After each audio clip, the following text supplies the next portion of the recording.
Maestro Sir Anton, guro't vlogger na Pilipino, tagahatid ng balita sa bayan ay totoo.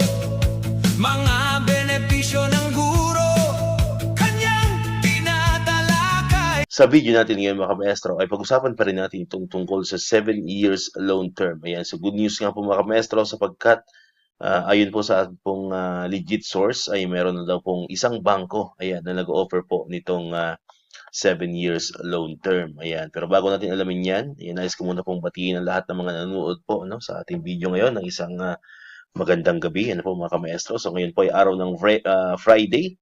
Ayan, so bukas po ay weekend. Ayan, so samantalin ulit natin ano, yung weekend para po tayo makapag-recharge. Para pagdating ulit ng Monday tayo po ay kumbaga sa ano, ready ano po mga maestro sa atin pong pagbabalik sa pangatlong linggo na no, ng ating instructional block for term 1. So napakabilis ng araw, ano po?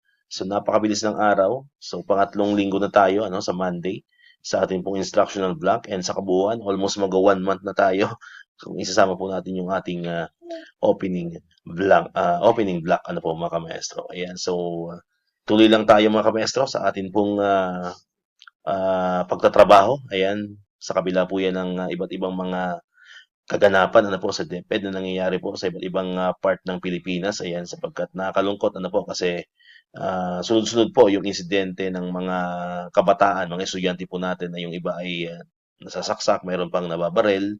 Ayan, so hopefully ay matigil na po yan mga maestro at para naman sa kaligtasan ano po ng ating po mga estudyante at hindi rin syempre para mawala rin syempre ano po yung pangamba ng mga magulang sa bahay para alam naman natin dapat pag school ay talagang dapat ay safe po ang ating mga bata. Ayan. So balikan po natin ano, balikan po natin yung topic natin for today.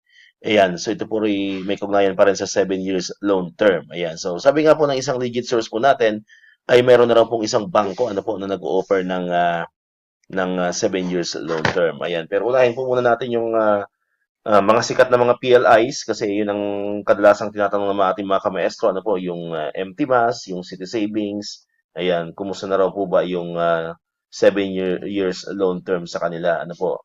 Kung pag-uusapan po natin yung MTMAS ay wala po tayo masyadong update pa.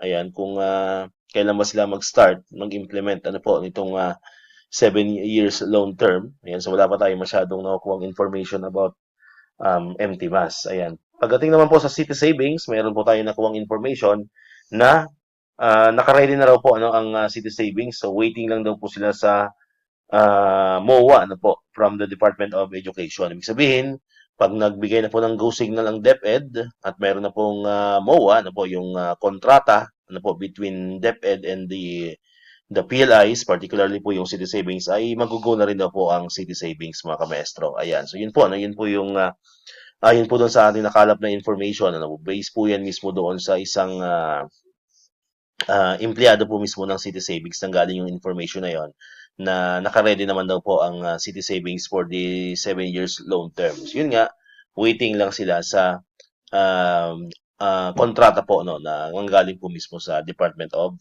Education. Ayan. So, ganun din po no yung China Bank, ano po yung China Savings Banks, yung CSB. So sabi nila ay waiting din sila ano sa abiso po ano ng DepEd Central Office. Ayan, yan po yung nakalap din po natin na information. Mayroon pong kumontak sa China Savings Bank at ang sabi ay waiting din sila sa abiso po mismo galing sa DepEd Central Office. Ayan. So hopefully po no, yung kagaya nga ng bilanggit natin doon sa isang video ko, yung nauna kong video ginawa about 7 years loan term na hopefully po ay gawa na ng paraan ano po ng DepEd ano through our DepEd Secretary Sani Angara na kumbaga mapabilis ano po yung paglabas ng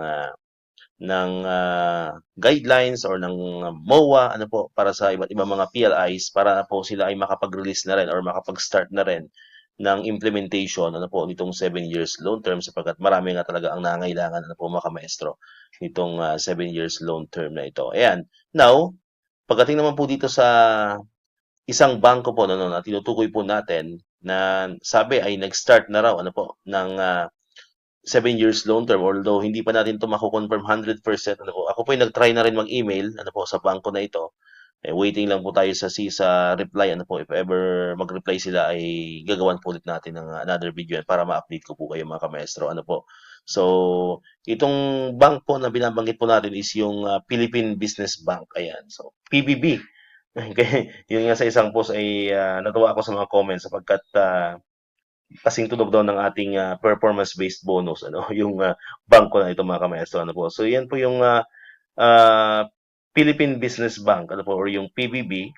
Hinahanap ko po yung kanyang Facebook page pero wala po akong makitang official Facebook page ng PBB, no? Pero tatry ko ulit maghanap pa, no? Mag-search pa, ano po mga kamaestro. Pero wala akong makita talaga kanina, ano, nung nagtatry po akong hanapin yung kanilang official Facebook page. Pero meron po silang website, ano po.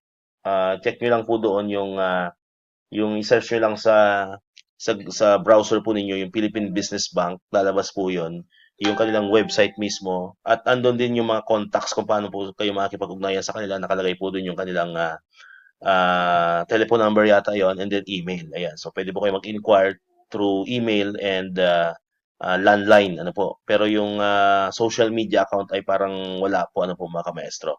Ayan. So, yun po. Doon ko po nakita yung kanilang email. Kaya nag-try po tayo mag-email sa kanila. Ano po, para ma-confirm natin. Ano po. Kasi para mas sure tayo sa ating binabalita. Ano po mga kamaestro. Ano, na nag-o-offer na nga sila ng 7 years loan term. Pero based po doon sa mga nakala po natin na information, based po sa mga legit comments sa Facebook, ay nag-start na nga, no, meron na daw pong nakapag-process, pero hindi naman binanggit kung na-release na agad ano po yung so yung loans kasi pwedeng pre-process na nila yung 7 years loan term ng borrower pero yung releasing ng pera pwedeng pagdating pa rin nung antayin pa rin din nila yung MOA, ano po, or yung contract from the Department of Education. Pwedeng ganun kasi ang senaryo mga kamestro, ano. So, kumbaga, nakaabang lang yung papel mo, yung application mo, yung loan application mo, nakaabang lang, pa-process na nila, pero yung releasing ng pera, baka pagdating pa rin ng pagdating pa rin ng kontrata or yung MOA from the DepEd. No? Pwedeng ganun po ang senaryo, no? Pero, malay natin, baka may nanonood dito, no, na subscriber po natin na nakatry nang mag-apply ano po dito sa Philippine Business Bank or PBB. Ayan, paki-share naman po dito ng experience ninyo. Ano po, kung kayo ba ay na-release na ng pera or on processing pa lang naman ano po yung inyong 7 years loan term. Ayan, para mas malinaw po mga maestro. Ayan. Pero antayin din po natin antayin po natin yung reply ng PBB. Ayan, hindi ko lang alam yung mga branches nila parang unlike kasi ng China Bank, ng yung mga mas familiar na mga banks, mga PLIs, China Bank, BDO, 'di ba? East West, MTMAS, City Savings. Sila kasi talagang kahit saang area mayroon silang mga branches ano po mga kamestro. Pero yung Philippine Business Bank parang limited lang ano po. Although marami naman pero hindi siya gano'n kadami unlike po dun sa mga binanggit po natin na mga mas famous na mga bangko ano po mga kamaestro. Kasi dito sa area namin parang wala akong nakikitang dito sa amin sa Cavite City, parang wala akong nakikitang Philippine Business Bank na branch ano po. Pero siguro sa mga kalapit bayan ay meron naman ano. Hindi ko pa lang siya nakikita or na-explore ano po yung PBB. Ayan. So kung sa inyo meron kayong malapit na may nakakita kayo diyan na branch ng Philippine Business Bank, so pwede rin po kayong personal na pumunta. Ayan, para kumbaga sa kung totoo nga ito, no, yung nakalap natin na information na meron na silang nag-offer na sila ng 7 years loan term, abay, mauna na kayo. Pwede na kayo mauna sa listahan, ano po mga maestro. Ayan. So may mga nagbibiro nga doon sa comments na nabasa natin na baka daw pwedeng ipa-buy out na lang sa PBB yung mga loans nila from other PLIs. Ayan. Kasi nga, nauna na nga itong Philippine Business Bank. Ayan. So antay-antay lang po kayo sa mga updates natin.